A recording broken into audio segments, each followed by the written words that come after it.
Bonsoir chers auditeurs et auditrices de la Radio Futur Kerakonda International. Nous sommes très heureux de revenir sur ce plateau pour vous présenter une édition spéciale en cette date du 21 avril 2021. Nous saluons au passage les techniciens et tous ceux et celles qui nous suivent sur nos différentes plateformes telles que WhatsApp, YouTube, Facebook. Nous sommes encore une fois très ravis de recevoir sur la RFK Inter M. Pape Daouda Ciss, coordinateur de la commission communication du mouvement pour l'électrification de Pakao, par ailleurs étudiant en biologie. Monsieur Ciss, on vous laisse vous présenter aux auditeurs de la RFK qui vous écoutent en ce moment. Bonsoir à toutes et à tous, et bonsoir aux auditeurs et aux auditrices de RFK International. Donc, moi, je me nomme Pape Daouda Cissé. Je vais dire Cissé, étant donné que je suis en zone Mandem, mais en réalité c'est Ciss. Bon, étant donné que certains vont se demander qu'est-ce qu'un Ciss fait en Casamance, c'est que c'est mon grand-père qui est de la Casamance, ma mère aussi qui est de la Casamance. Mon grand-père c'est El Hadj Sékou Dramé de Dianda Malari. Donc, ayant un tel grand-père, je ne peux rester inerte face au problème du Pakao. C'est vrai que je ne suis pas vraiment de là-bas à 100%, mais je me sens Pakaois comme chacun d'entre vous. Voilà, merci beaucoup Monsieur Ciss pour votre présentation. Alors, Monsieur Ciss, si je ne m'abuse, le mouvement pour l'électrification de Pakao est un mouvement qui n'a pas fait un an d'existence. Est-ce que vous pouvez nous parler des péripéties dans lesquelles ce mouvement est né? Quelle est l'origine ou bien quelles sont les origines de la naissance de ce mouvement, dit mouvement pour l'électrification de Pakao? Donc, la genèse de ce mouvement, et je dirais que c'est parti un peu de Dianda Malari, une petite rencontre qui se faisait à Dianda Malari entre des jeunes qui se disaient tiens, il y a beaucoup de mouvements qui sont là, qui parlent de l'électricité, mais ce sont des mouvements distincts. Et pourquoi ne pas nous réunir autour d'un seul objectif pour les différentes communes du Pakao et d'en faire un seul mouvement? Donc c'était un peu ça le début. Donc, ils se sont dit que tiens, mais pour cela, il nous faut réunir les jeunes de toutes les communes. Et pour ça, ils ont commencé déjà par les étudiants, parce que c'était beaucoup plus simple pour les jeunes de communiquer entre étudiants, étant donné qu'il y avait les amicales qui étaient sur place, il y avait des groupes pour les amicales et tout. Donc c'était beaucoup plus simple comme ça. Donc du coup, ils ont contacté tous les présidents d'amicales.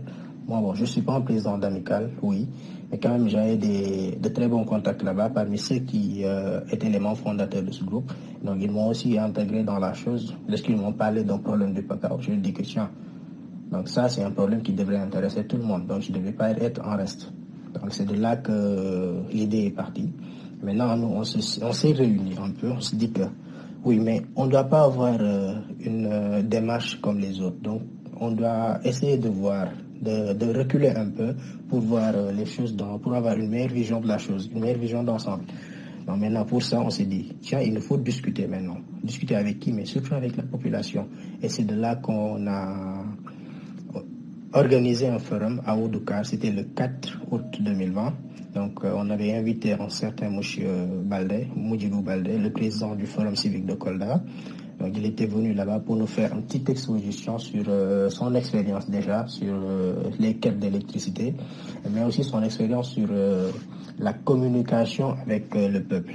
Donc de là, on a exposé notre envie à la population, on les a présenté un peu ce que nous voulons, notre objectif et tout. Donc eux aussi, ils ont aimé et ils nous soutiennent de près et de loin. Merci beaucoup, Monsieur Cissé. Alors pour un Pakawa, je pense bien que Monsieur Cissé, c'est mieux que Ciss, hein? Ok, merci beaucoup. On a compris la genèse de la naissance de ce mouvement. Maintenant, est-ce que dans le nom, il y a l'objectif? Parce que le nom, c'est le mouvement pour l'électrification de Pakao. Est ça votre objectif principal, Monsieur Cissé? Bon, je vais vous laisser aujourd'hui utiliser le mot Cissé, c'est pas un problème pour moi.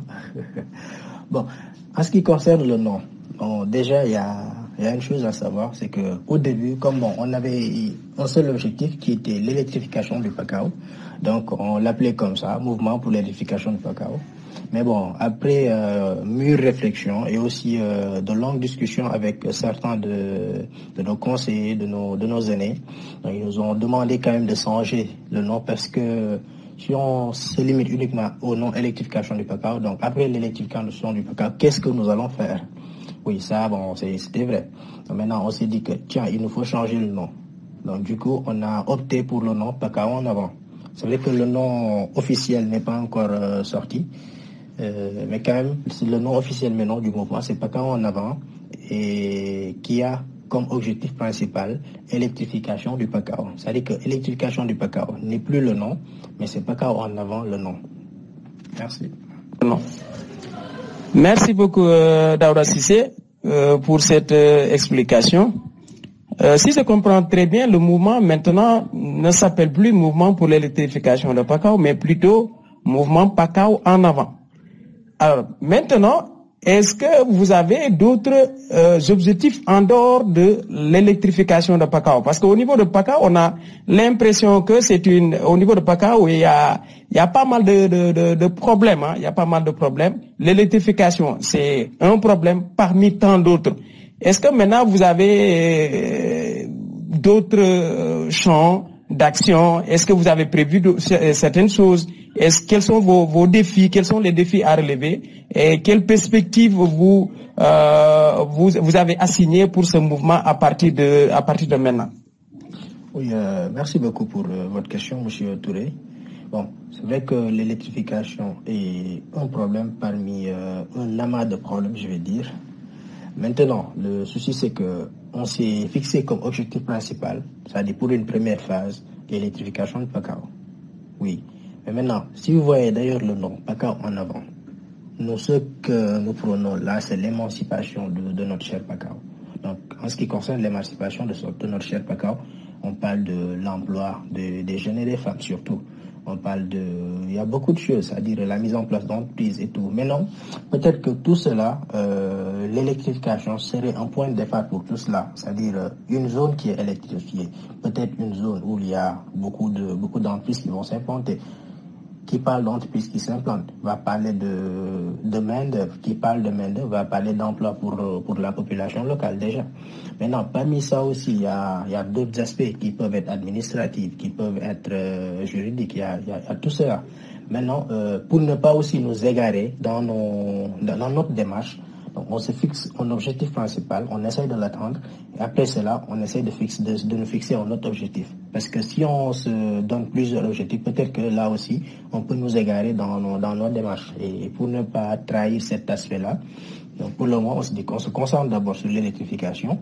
Après l'électrification, peut-être même en cours de route, nous allons voir peut-être quelques petits trucs là, objectifs spécifiques que nous allons essayer de mettre en place. Parmi ces objectifs spécifiques, peut-être nous allons essayer de sillonner quelques villages pour voir les jeunes qui n'ont pas de papiers, essayer de les trouver des papiers déjà pour qu'ils ne se détournent pas un peu de leurs études. Il y a ça aussi que l'on s'est dit, parce que aussi il nous faut des activités annexes pour maintenir un peu la foule. Parce que c'est vrai qu'on est là pour l'électrification, mais ça peut prendre du temps. Maintenant, de temps en temps, on peut essayer d'apporter des activités annexes, mais ces activités annexes-là ne doivent pas quand même nous détourner de notre objectif principal, qui est pour le moment l'électrification du Pakao. Merci beaucoup Daouda Cissé. Je rappelle que vous êtes le coordinateur de la commission communication du mouvement Pakao en avant. Donc nous avons suivi avec beaucoup d'intérêt et j'espère bien que les auditeurs de la RFK, de la radio future Kerakoda International, ont bien suivi aussi ce que vous venez d'expliquer par rapport aux avantages de l'électrification d'une localité. Maintenant, ma question est de savoir, je ne sais pas dans votre plan d'action, parce que vous avez dit pour objectif général, c'est l'électrification. Maintenant, il y a des objectifs spécifiques et des objectifs secondaires qui sont entre autres le fait de venir en aide aux jeunes. Mais est-ce que vous savez, pour l'autre côté de la rive de Pakao, de la commune de Karantaba, la commune de Kolibantan, eux, ils ont non seulement le problème d'électricité, mais aussi ils ont un autre problème, qui est le problème d'infrastructure routière, la route. Il n'y a pas de bitumage. Les pistes qui sont là-bas, ce sont des pistes qui ne sont pas bitumées, où vraiment les populations rencontrent pas mal de difficultés pour pouvoir venir pour pouvoir rejoindre Kolda ou bien pour pouvoir aller à Sédhiou. Est-ce que vous avez planifié ça dans vos différentes actions, dans votre combat pour que cette partie de Pakao puisse avoir accès à la route aussi? une route qui est bitumée. Est-ce que vous avez mis ça dans votre plan d'action, M. Cissé? Encore une fois, merci M. Touré pour vos questions qui sont bien pointues. En ce qui concerne cette deuxième partie du PACAO, déjà, il faut parler d'une chose, c'est-à-dire que pendant le début de nos activités, ce mouvement il s'est limité à 5 communes, c'est-à-dire Diana Malari, Dianaba, Sakar, Oudoukar et Samek-Antopel. Donc, parce que nous, notre vision des choses, c'était, étant donné que ces 5 communes, ils ont le même problème, oui, mais aussi du point de vue administratif, ils sont tous dans le même département. Donc, c'est après que le mouvement commence à intégrer maintenant la commune de Koulibantang. Donc, c'est comme ça qu'est venue maintenant l'arrivée de Koulibantang dans le mouvement. Et c'est ce qui fait que là, on passe de 5 à 6 communes. Mais maintenant, jusque-là, nous n'avons pas eu à discuter avec les jeunes de Koulibantang. Déjà, ça doit se faire le samedi prochain, Inch'Allah. Donc, de là maintenant, nous allons essayer de mettre en place des plans d'action pour cela parce que on a eu à rencontrer le ministre de l'équité territoriale. Et quand même, le bitumage de cette zone-là, on en a parlé. Bien vrai qu'on y était pour parler du problème de l'électrification, mais quand même, ce jour-là, vu qu'il y avait 14 maires qui étaient là-bas avec nous, 2 jeunes du mouvement, il y avait moi et Abdou Khadr Silla. Donc ce jour-là, on a parlé du problème d'électrification, mais aussi du problème infrastructure routière de la Casamance. Donc cette chose-là, elle est déjà en genèse dans notre tête. Bien vrai qu'on se dit que là, le premier objectif, c'est l'électrification, parce que si on commence à apporter 2 objectifs phares à la chose, bon, c'est vrai que on peut les atteindre tous en même temps, mais ce ne serait pas compliqué pour nous. C'est pour ça qu'on se dit qu'on se fixe un objectif. Après cet objectif, on passe à autre chose. Et ce qui fait déjà le charme de la Casamance, c'est l'union entre les communes. Parce que le constat que l'on fait, le problème de Diana Malari, il devient après le problème d'une autre commune. Le problème d'une autre commune devient le problème d'une autre commune. Donc maintenant, nous, c'est sur ça, c'est-à-dire cette cohésion, cette communion entre ces communes-là, c'est de ça que nous allons nous baser aussi pour régler les problèmes de notre département, de notre région, un à un. Maintenant, le souci c'est que vouloir régler 2 problèmes à la fois, est-ce qu'on risque de on ne risque pas de tout perdre aussi? C'est pour ça qu'on se dit, il faut y aller étape par étape. On règle un problème, après on cherche un autre problème, on le règle, on cherche un autre problème et on le règle. Donc c'est vrai que pour l'électrification, ça prend du temps. Mais d'abord, on commence les choses, peut-être au tout début maintenant, on peut essayer d'entamer un autre objectif tout en suivant aussi le déroulement de l'électrification. Donc ça peut se faire. Mais quant à nous dire que oui, on va prendre 2 objectifs en même temps, essayer de le régler, non, ça on va pas le faire parce que sinon on risque de nous détourner un peu de notre objectif. Mais quand même, on va régler un problème, puis passer à un autre. Et je sais que le problème de l'infrastructure routière, déjà on en parlait aussi pour le cas, c'est-à-dire le tracé aussi à l'envers, Samek-Antopel aussi, c'est un peu la même chose. Donc c'est très difficile à faire. C'est-à-dire dans le PACAO, c'est comme si il y a une seule route qui est bonne, c'est l'axe Kolda-Sédhiou. Après ça, bon, il y a plus rien. Donc maintenant, on a un problème, on le règle, après on voit aussi les autres. Merci beaucoup, Monsieur Cissé. Vraiment, je suis content. Je suis très ravi de vos différentes explications et la manière dont vous avez répondu à nos différentes questions. Et je pense que ce n'est pas pour rien que vous êtes coordinateur de la commission communication de ce mouvement. Alors, c'est un grand plaisir, c'est un réel plaisir de vous écouter. Bien, donc on est un peu attrapé par le temps. C'est qu'on est durant le mois de Ramadan et certainement vous êtes un tout petit peu fatigué. Mais avant de vous libérer, on va vous poser une dernière ou bien l'avant-dernière question, à savoir le mouvement est constitué pratiquement que de jeunes. Alors quel message vous pouvez lancer à l'endroit de cette jeunesse du PACAO? C'est ce que je voulais vous demander. Merci beaucoup. Merci quand même à vous pour vos différentes remarques. En tout cas, c'est aussi un plaisir pour moi aussi de communiquer avec vous. Donc, le message que nous lançons à l'endroit des jeunes, déjà, c'est que ils doivent savoir que ce mouvement-là, il n'est ni le mouvement de Pape Daouda, ni le mouvement de Mouché Touré, ni le mouvement de qu'un d'entre nous. C'est le mouvement de toute la communauté du PACAO, que ça soit jeunes, adultes, enfants, femmes et hommes, ils sont tous les bienvenus. Parce que ce mouvement-là ne pourrait guère avoir de force si la population n'est pas derrière. Donc nous les appelons aussi à nous rejoindre et à partager aussi leur vision avec nous. D'ailleurs, ce mouvement, il est ouvert, pourquoi je le dis. Si vous constatez ce mouvement, on n'a même pas de coordinateur général ni de directeur général, non. C'est-à-dire nous avons des sous-commissions. Donc c'est comme ça qu'il est organisé. Déjà pour ne pas frustrer certains, ou bien s'il y a quelqu'un à la tête du mouvement, que certains se disent que oui, cette personne-là a une coloration politique, donc c'est un mouvement politique. Donc pour éviter tout cela, on a jugé nécessaire de ne pas amener un coordinateur, mais juste des sous-commissions. Bon, peut-être chaque commission peut avoir un coordinateur, c'est-à-dire pour faciliter un peu le travail.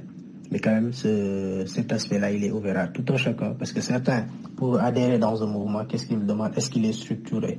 Donc ce mouvement, il est structuré comme ça pour le moment, afin d'avoir nos racines. Et après, maintenant, peut-être qu'on pourrait penser à mettre en place le bureau officiel comme les gens ils le veulent. Donc chaque personne du PACAO, chaque jeune du PACAO a son mot à dire dans ce mouvement. Et aussi, le second message que je lance aussi, c'est un appel. Oui, un appel, oui, parce que nous avons une rencontre de prévue à Diana Malari. Et pourquoi cette rencontre? C'est que, comme je vous le dis, on a utilisé une démarche nouvelle, c'est-à-dire de rencontrer toutes les autorités administratives, religieuses, étatiques. Donc, on les a tous rencontrés, on a obtenu les informations nécessaires. C'est-à-dire que nous n'allons pas dire que nous avons obtenu toutes les informations, mais nous avons obtenu les informations nécessaires. Donc, lorsque nous avions obtenu toutes ces informations, ce que nous avions fait, c'est de tout compiler dans un document full text.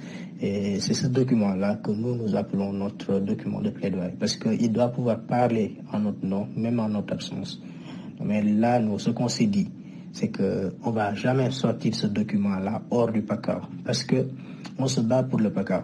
Donc, ce serait vraiment irrespectueux de notre part de nous mettre partout dans le Sénégal, de parler du problème de l'électrification, de parler des détails du problème de l'électrification, alors que les gens qui sont au PACAO ne sont pas au courant. C'est pour ça qu'on s'est dit, tiens, pour faire la publication officielle de notre document, il nous faut faire un retour au PACAO. Et ce retour, il est prévu pour le 15 mai 2021 à Diana Malari, c'est-à-dire le premier samedi après la fête de Korité. Donc on appelle toute la population du PACAO à Diana Malari. Comme ça, nous allons faire une exposition sur tous les projets qui sont en cours et aussi tous les blocages qui font que le PACAO ne peut toujours pas être électrifié. Et de là aussi, nous allons sortir les avantages aussi de l'électrification du PACAO. Qu'est-ce que le PACAO peut gagner en étant électrifié, mais aussi qu'est-ce que l'État peut gagner en ayant un PACAO électrifié. Merci. Merci beaucoup, merci Monsieur Daouda Cissé. Nous sommes très contents de vous recevoir au niveau de la radio Futur Kerakounda, de parler de PACAO, de parler de l'électrification de PACAO, de parler des projets de PACAO, de parler de tout ce qui touche à PACAO, donc qui est notre terroir, qui n'appartient à personne, mais qui appartient en même temps à tout le monde. Alors, j'ose espérer que votre cri de cœur sera entendu par toute la population de PACAO de manière générale, et particulièrement par la jeunesse de PACAO. Vraiment, vraiment, nous vous remercions de nous avoir accordé cet entretien. Et puisqu'il se fait un tout petit peu tard, on va vous libérer. Mais avant de vous libérer, nous vous demandons votre mot de la fin à l'endroit des auditeurs et aux auditrices qui vous écoutent au niveau de la RFK. Merci. Donc, merci aussi à vous, Monsieur Touré. Donc pour le mot de la fin, je vais juste demander pardon à tout un chacun avec ce mois béni de Ramadan, que Dieu exauce tous nos vœux et que aussi que l'électrification du PACAO devienne une histoire ancienne et que l'on passe à autre chose aussi, parce que je pense qu'il est vraiment temps que le PACAO puisse s'émanciper un peu. Donc, et aussi de demander pardon à tout un chacun parce qu'il n'est guère facile de communiquer. Donc peut-être que j'aurais eu à offenser ou à blesser quelqu'un par inadvertance, étant donné que nous sommes des jeunes qui continuent toujours à apprendre. Donc quand on apprend aussi, c'est possible de faire des erreurs. Donc je dis ici aussi à faire des erreurs, que chacun me pardonne et qu'il sache que c'était juste peut-être un abus de langage aussi. En tout cas, ce fut un réel plaisir d'être l'invité de RFK International. Merci à toutes et à tous. Merci beaucoup, merci Monsieur Pape Daouda Cissé. Je rappelle que nous vous recevons au niveau de la Radio Futur Kerakunda International, vous êtes le coordinateur de la commission communication du mouvement Pakao en avant. Vous êtes qui est là pour nous parler de ce mouvement, ses origines, ses objectifs, ses perspectives, mais aussi les différentes actions que vous comptez bien mener pour l'électrification de Pakao et d'autres objectifs opérationnels et spécifiques. Vraiment, nous sommes très ravis par rapport à la pertinence et à la clarté des réponses que vous avez données tout au long de cet entretien. Nous espérons que la population de Pakao sera derrière vous pour vous accompagner dans la réalisation de cet idéal. Vraiment, nous vous remercions et nous vous souhaitons de passer une excellente nuit. Merci beaucoup.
Radio Futur Kerakunda International la Barmadore Matic.